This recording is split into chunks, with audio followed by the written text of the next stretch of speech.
My name is Jason Emo, and I'm an application scientist with Beckman Coulter Life Sciences. In this video, I will show you how to draw, tailor, and check gates, how to add and remove gates in populations using the Population Manager, interact with the population sunburst plot, and how to restore gates that have been hidden due to compensation or scaling changes. To reach the gating interface at any time from within an experiment, click the Gate button on the navigation bar, then click on Gating Editor.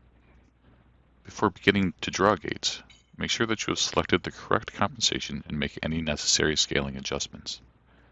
If the data is off the plot for any channel, then the Scale Editor can be opened to make adjustments. The channels in the Scale Editor can be filtered and edits can be made to any field by clicking into it. You can finalize changes with the Enter key or by clicking out of the field. Click off the Scale Editor to close it.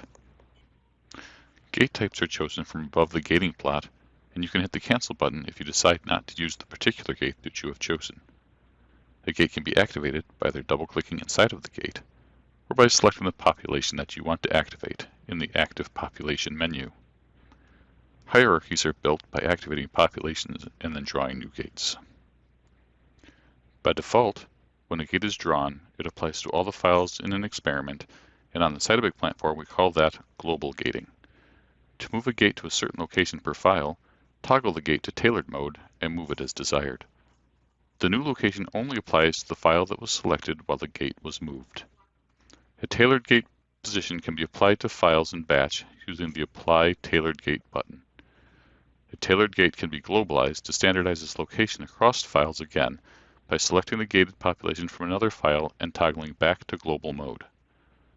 The Check Gates button will show the gate location across all files, which can be useful in experiments with large numbers of files and in instances where populations are shifting and you want to be sure that the gates are set properly.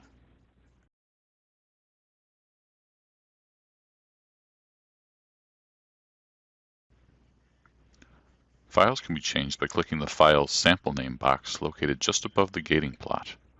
The plot settings can also be changed by clicking in the Plot Type, Gate Label, and Plot Colors boxes located to the left of the gating plot.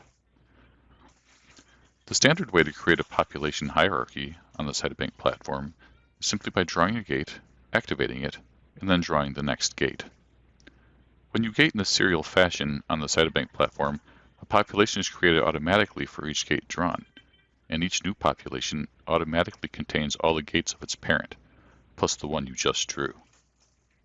An obvious pattern can be seen where each new population consists of a previous population plus one additional gate.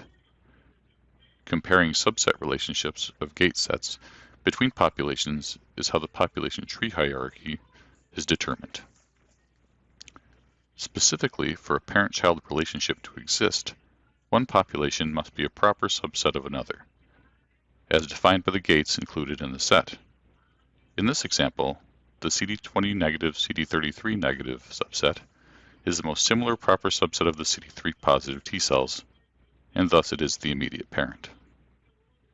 A second way to create a population hierarchy is to click Add a Population in the Population Manager, and then the checked boxes in the Population Manager are used to create the definition of a population.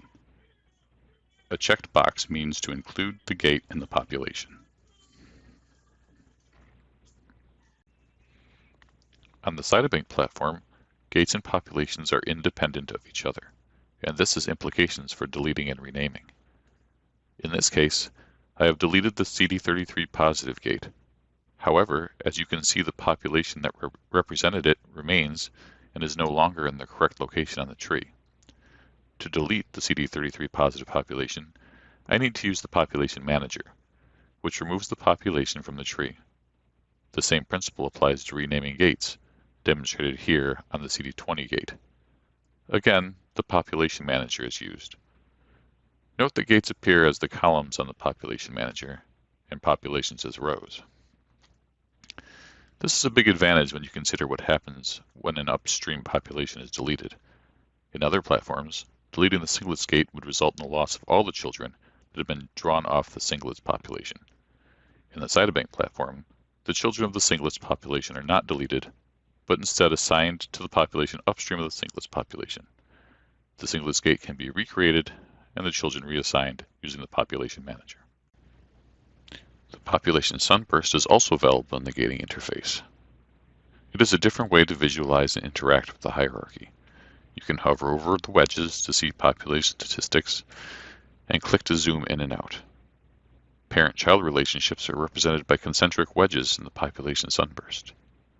The distance that the child wedge wraps around its parent connotes the relative percentage of parent events that fall into the child. You can also change the file that you are looking at, change the colors of the sunburst plot, open it in print view, or export it as a PDF in the event that you would like to use the image in a poster or presentation. Any alterations to gates or populations you make in the gating interface are saved immediately. However, the gates in the gating interface only apply there. To apply the populations for the rest of the experiment, use the Apply and Return button, which will return you to the illustration editor. Plot views of your gating hierarchy are available with clicking on Gate in the navigation bar, and then Gating Hierarchy. A gate is only visible when the compensations, channels, and scales it was drawn on are selected. Note the gates on this channel are not visible after a scale change. The list of gates indicates that they are hidden. Clicking the name does not reveal them in the plot. Hovering the mouse over the name indicates the settings in which they were drawn. The gates reappear when the settings in which they were drawn are restored. In the case of gates being hidden due to compensation, clicking the gate name will automatically change the compensation and show the gates again.